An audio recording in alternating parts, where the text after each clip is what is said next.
उस रात जब हम पांचों दोस्त उस पुरानी हवेली के सामने पहुंचे तो आसमान पर बादलों की मोटी परत थी और चांद का चेहरा कहीं खो गया था। हवेली का टूटा दरवाजा हवा में डोलते हुए कर्र की आवाज करता था, जैसे हमें बुला रहा हो।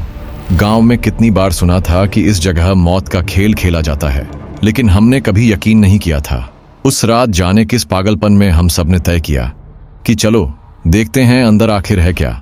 रवि ने धीरे से कहा, अगर ये सब सच हुआ तो क्या करेंगे? और उसकी कांपती आवाज ने मेरे भीतर भी डर जगा दिया। लेकिन विजय बोला, डरपोक मत बनो, सब अफवाहें हैं। और हम सब हंसने की कोशिश करने लगे। हालांकि दिल की धड़कनें किसी ढोल की तरह बज रही थीं। जैसे ही हमने दरवाजा धक्का देकर खोला तो अंदर से ऐसी ठंडी हवा आई कि हड्डियां जम गईं और अंधेरे ने हमारी आंखें निगल लीं। तभी अचानक लाल रोशनी कमरे के बीच जली और हम सब ठिठक गए।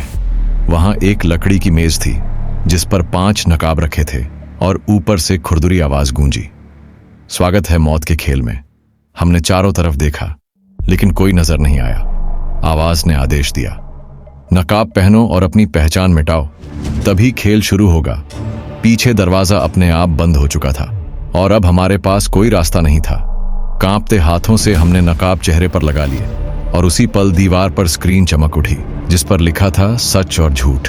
आवाज बोली, हर एक से सवाल पूछा जाएगा और अगर झूठ बोले तो बिजली का झटका शरीर को फाड़ देगा। अगर सच बोले तो अगले दौर में जाओगे, लेकिन याद रहे सच तुम्हें तुम्हारे सबसे गहरे राज से टकराएगा। रवि से पहला सवाल पूछा गया, क्या तुमने कभी अपने सबसे करीबी को धोखा दिया है? उसका गला सूख गया और उसने हकलाते हुए कहा, नहीं। अगले ही क्षण उसकी कुर्सी कांप उठी और बिजली ने उसके पूरे जिस्म को झकझोर दिया। उसकी चीखें दीवारों से टकराकर लौटने लगी। आवाज बोली, झूठ। रवि जमीन पर गिरा लेकिन अब भी जिंदा था। फिर अंकित की बारी आई। सवाल था, क्या तुमने जानबूझकर किसी की जिंदगी बर्बाद की है? उसकी आंखें फैल गईं और उसने कांपते हुए सिर झुकाकर कहा, हां। कमरे में हरी रोशनी जली और आवाज ठंडी हंसी में बोली, सच। हमारी सांसें रुक गईं क्योंकि हम समझ गए कि ये खेल सिर्फ खेल नहीं है, ये हमें अंदर से उधेड़ रहा है। बारी बारी सबके राज खुलते गए। किसी ने चोरी की थी, किसी ने धोखा दिया था, किसी ने गुनाह छुपाए थे। हवेली हमारी आत्मा को नंगा कर रही थी। लेकिन असली डर तब शुरू हुआ जब स्क्रीन बदलकर चमकी और उस पर खून जैसा लिखा था, शिकार और शिकारी। अचानक फर्श खिसक गया और हम सब नीचे एक अंधेरे विशाल कमरे में गिर पड़े। आवाज फिर आई, अब तुम में से एक शिकार होगा और बाकी शिकारी। फर्श पर 5 कार्ड गिरे और आदेश हुआ, हर कोई एक कार्ड उठाए। कांपते हाथों से मैंने कार्ड पलटा और उस पर लाल निशान था। मेरा गला सूख गया। बाकी सबके हाथों में काले कार्ड थे और दीवार से 4 लोहे की छड़ें बाहर निकलीं जो उनके हाथों में जा चिपकी। आवाज बोली, शिकारी, अब शिकार को मारो। अगर मारा गया तो शिकारी आगे जाएंगे, अगर बच गया तो वही जीत कर अगले दौर में जाएगा। मैं पीछे हटते हुए चीख पड़ा, दोस्तों ये पागलपन है, मुझे मत मारो। लेकिन रवि ने पागल आंखों से कहा, अब खेल है तो खेलना ही होगा। उसके चेहरे पर डर नहीं बल्कि नफरत थी। वो मेरी ओर दौड़ा और छड़ उठाकर वार करने ही वाला था कि मैं अंधेरे में भाग खड़ा हुआ। चारों ओर लाल झिलमिल रोशनी फैल रही थी और मेरे चारों दोस्त शिकारी बनकर मेरे पीछे दौड़ रहे थे। उनकी सांसें मेरे कान तक पहुंच रही थीं। अचानक अंकित ने छड़ से पीछे से वार किया जो मेरी पीठ पर लगी और मैं दर्द से चीखता हुआ गिर पड़ा। मेरी आंखों के सामने धुंध छाने लगी। तभी सब मेरे ऊपर टूट पड़े। मैं मौत को सामने देख रहा था कि उसी पल स्क्रीन चमकी और लिखा आया, शिकार बच गया, शिकारी असफल। अगले ही क्षण उनकी छड़ों से बिजली की चिंगारियां फूटीं और चारों जमीन पर गिरकर तड़पने लगे। उनकी चीखें मेरे कान फाड़ रही थीं और मैं हांफते हुए उठ खड़ा हुआ। तभी आवाज गूंजी, अब आखिरी दौर। स्क्रीन पर खून जैसा लिखा था, मौत का चुनाव। मेरे सामने 4 लोहे के दरवाजे उभर आए और आवाज बोली, हर दरवाजे के पीछे तुम्हारे एक एक दोस्त है और एक मौत। तुम्हें चुनाव करना होगा। दरवाजा खोलते ही या तो दोस्त बचेगा या मौत उसे ले जाएगी। मैं कांप रहा था। दरवाजों के पीछे से आवाजें आ रही थीं। पहले दरवाजे से विजय की चीख, भाई मुझे बचा ले। दूसरे से रवि चिल्लाया, मैं नहीं मरना चाहता। तीसरे से अंकित रो रहा था, प्लीज मत खोलना। चौथे से धीमी कराह सुनाई दी, जैसे कोई आखिरी सांस ले रहा हो। मैं पागल सा हो गया। किसे बचाऊं, किसे मरने दूं। आवाज फिर आई, एक दरवाजा खोलो। और मैंने उस पल को महसूस किया जब मेरी चीख गले में ही कैद रह गई और नकाब धीरे धीरे मेरी त्वचा में समा गया, जैसे किसी ने मेरे चेहरे को खा लिया हो। आंखों के सामने अंधेरा छा गया, लेकिन अंधेरे के भीतर भी मैं सब देख पा रहा था। मेरे दोस्त चारों तरफ लाश बनकर पड़े थे और उनकी आंखें अब भी खुली थीं, जैसे मौत के बाद भी वे मुझे घूर रहे हों। हवा भारी हो गई थी और कमरे में सड़ांध फैल रही थी, लेकिन मेरे कानों में वो ठंडी हंसी गूंज रही थी, वही आवाज जो हमें खेल में उतार लाई थी। उसने कहा, अब तुम पहरेदार होगे, अब तुम्हारी सांसें हवेली से बंधी हैं और जब अगला शिकार आएगा तो तुम ही उसे भीतर लाओगे। मेरे पैर जैसे अपने आप चलने लगे। मैं दरवाजे तक पहुंचा और जैसे ही मैंने बाहर देखा तो सड़क पर वही सन्नाटा था, लेकिन अब मेरे भीतर इंसान जैसा कुछ नहीं बचा था। मेरी धड़कनें भी हवेली की दीवारों से मिल चुकी थीं। मेरी आंखों से बाहर नहीं बल्कि अंदर अंधेरा देखता था। मैंने सोचा, शायद मैं सपना देख रहा हूं, शायद मैं जाग जाऊं और सब खत्म हो जाएगा। लेकिन अगले ही पल दरवाजे के बाहर से कदमों की आवाज सुनाई दी। 4 लड़के और एक लड़की सड़क से चले आ रहे थे। उनके चेहरों पर वही जिज्ञासा, वही नादानी जो कभी हमारे चेहरे पर थी। मेरा गला अपने आप खुला और मैंने फुसफुसाया, अंदर आओ, हवेली इंतजार कर रही है। लेकिन मेरी आवाज मेरे जैसी नहीं थी। वो गहरी, भारी और पराई थी, जैसे किसी कब्र से निकल रही हो।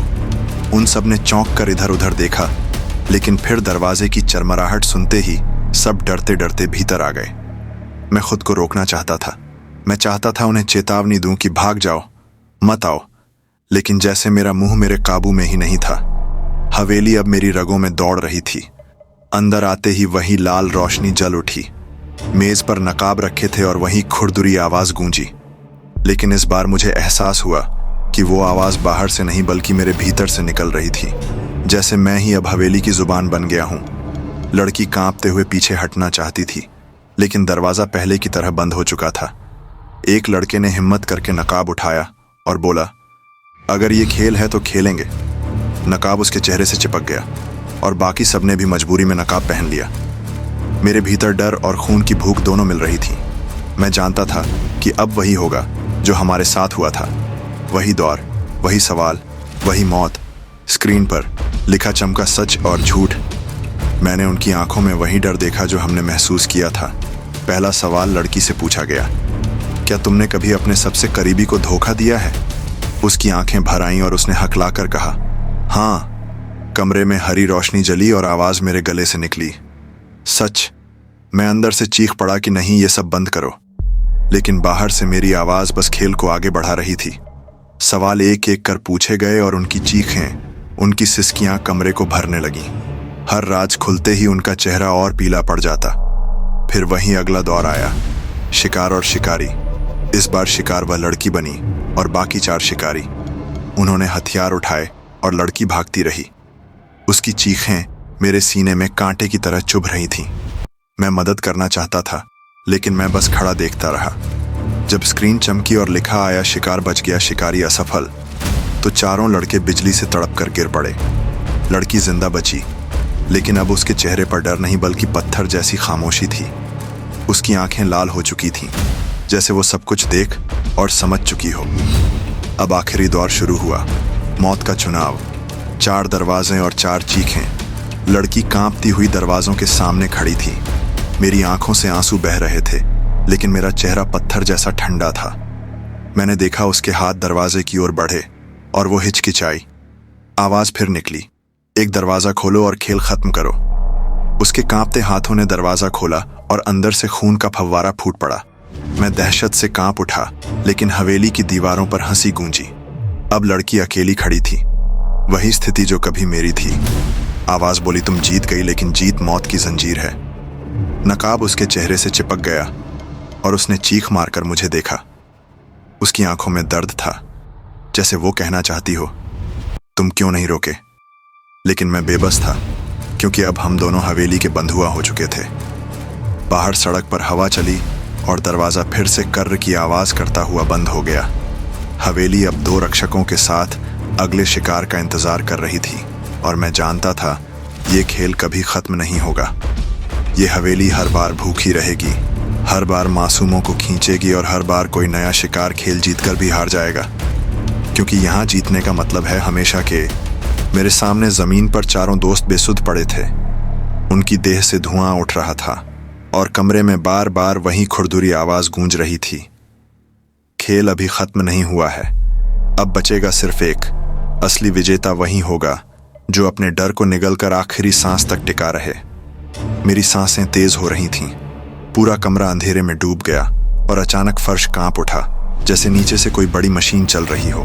फिर रोशनी लौटी और मैंने देखा कि अब हम सब अलग अलग पिंजरों में कैद थे। लोहे की सलाखों के बीच से बर्फ जैसी ठंडी हवा अंदर आ रही थी। आवाज बोली, अब शुरू होगा मौत का सबसे खतरनाक खेल, जिसे मैं कहता हूं चौराहा।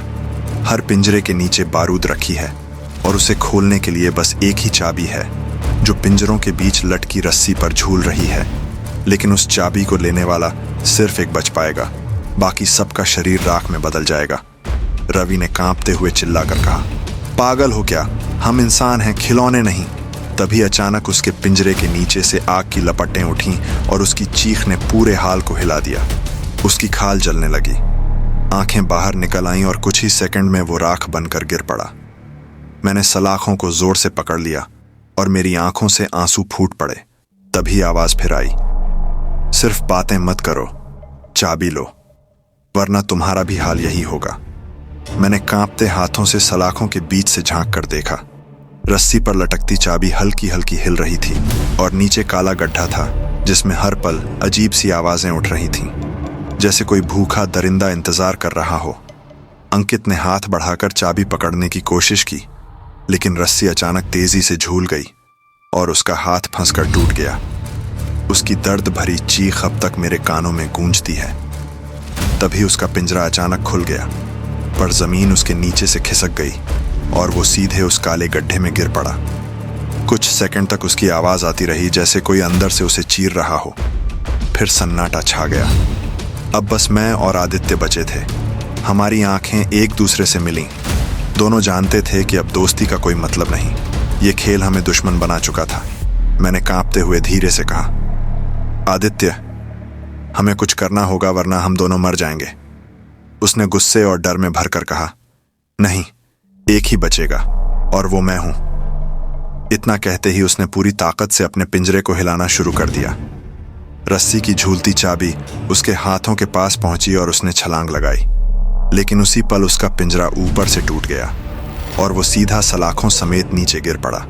उसका सिर फट गया और खून पूरे फर्श पर फैल गया। अब मैं अकेला बचा था। मेरी सांसें रुक रही थीं। कमरे में सन्नाटा था। फिर वो खुरदुरी आवाज धीरे धीरे हंसने लगी, वाह, देखो तुम जीत गए, मौत के खेल का असली विजेता। लेकिन याद रखो, जीत का मतलब जिंदगी नहीं होता। अचानक सारी रोशनियां बुझ गईं। सिर्फ मेरी सांसों की आवाज रह गई। अंधेरे में किसी ने धीरे से मेरे कान में फुसफुसाया, अब अगला खेल शुरू होगा। कमरे का अंधेरा अचानक और गाढ़ा हो गया, जैसे चारों तरफ से कोई मोटा पर्दा लटक गया हो। मेरी आंखें कुछ भी नहीं देख पा रही थीं, बस वो फुसफुसाहट मेरे कानों के अंदर गूंज रही थी। अब अगला खेल शुरू होगा, मौत के साथ छुपन छुपाई। अचानक एक तेज रोशनी मेरी आंखों पर पड़ी और मैं चौंक गया। मैं अब किसी और जगह पर था। सामने लंबा सा हॉल, चारों तरफ दीवारों पर पुराने चेहरे टंगे हुए, जैसे किसी ने असली इंसानों की खाल खींचकर उन्हें तस्वीरों में बदल दिया हो। उन चेहरों की आंखें हिल रही थीं, जैसे जिंदा हों और मुझे देख रही हों। मैंने हॉल के बीच देखा, वहां एक बड़ा सा लाल घड़ी घंटा रखा था, जिसकी सुइयां उल्टी दिशा में घूम रही थीं। वहीं खुरदुरी आवाज गूंजी, घड़ी की सुई जब शून्य पर पहुंचेगी, अगर तुमने रास्ता नहीं ढूंढा तो तुम्हारा चेहरा भी इन दीवारों में शामिल हो जाएगा। मेरा दिल जोर जोर से धड़कने लगा। मैं दीवारों को टटोलता हुआ आगे बढ़ा। अचानक एक चेहरा हिलकर बोला, गलत रास्ते पर जा रहे हो। मैं कांपकर पीछे हट गया। मेरी रीढ़ की हड्डी तक बर्फ सी ठंड उतर गई। मैंने आंखें बंद करके आगे बढ़ना शुरू किया। तभी मेरे पैरों के नीचे फर्श खिसक गया और मैं किसी गहरे अंधेरे गड्ढे में जा गिरा। नीचे गिरते ही मेरे चारों ओर खून से लथपथ लाशें दिखाई दीं। कुछ के हाथ कटे हुए थे, कुछ के सर धड़ से अलग। उनमें से कुछ के मुंह अभी भी हिल रहे थे, जैसे मौत के बाद भी वे बोलना चाहते हों। अचानक एक लाश ने मेरा पैर पकड़ लिया और खुरदुरी आवाज में बोला, तू भी यहीं रहेगा, हमेशा के लिए। मैंने पूरी ताकत से पैर छुड़ाया और दौड़ने लगा, लेकिन दौड़ते दौड़ते मैंने देखा कि पूरा रास्ता बंद हो चुका है। चारों तरफ बस लाशें ही लाशें थीं। अचानक घड़ी घंटे की आवाज आई, टिक टिक टिक, और जैसे ही सुई शून्य पर पहुंची, पूरा गड्ढा लाल रोशनी से भर गया। अब वहां सिर्फ मैं नहीं था।